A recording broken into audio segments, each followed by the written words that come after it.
విద్యుత్ అధికారుల విజిలెన్స్ దాడులలో అనధికారిక 150 సర్వీసులు గుర్తింపు, 6 లక్షల రూపాయల జరిమానా విధింపు.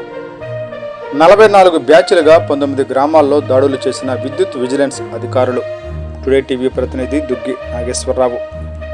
పల్నాడు జిల్లా చిలకలూరిపేట రూరల్ సెక్షన్ పరిధిలోని 19 గ్రామాలలో సిఆర్డీఏ సర్కిల్ విద్యుత్ శాఖ పర్యవేక్షక ఇంజనీర్ పి సుబ్రహ్మణ్యం నేతృత్వంలో, Guntur town 2 executive engineer Y Yedukondalu DPE and vigilance executive engineer CH Venkateswararao ఆధ్వర్యంలో చిలకలూరిపేట రూరల్ పరిధిలోని 19 గ్రామాలలో 44 బ్యాచ్లుగా విద్యుత్ విజిలెన్స్ దాడులు నిర్వహించి అనధికారికంగా అధిక లోడ్ విద్యుత్ వినియోగం చేసుకుంటున్న 150 సర్వీసులను గుర్తించారు.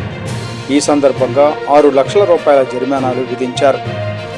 అనధికారికంగా విద్యుత్ వినియోగిస్తున్న 4 సర్వీసులకు 1,20,000 మరియు విద్యుత్ కనెక్షన్ బిల్లింగ్లలో తేడా గమనించిన ఒక సర్వీసుకు 33 లక్షలు అపరాధ రుసుము కింద జరిమానా విధించడం జరిగిందని విజిలెన్స్ అధికారులు తెలిపారు. విద్యుత్ చౌర్యం అనేది సామాజిక నేరం కింద పరిగణింపబడుతుంది. దానికి జైలు శిక్ష కూడా ఉంటుందని పేర్కొన్నారు. రాబో రోజులలో ఉన్నత అధికారులు ఆదేశాలతో అనధికార విద్యుత్ వినియోగం చేసినట్లయితే కేసులు కూడా బుక్ చేస్తామని, తరచుగా దాడులు నిర్వహిస్తామని వారు చెప్పారు.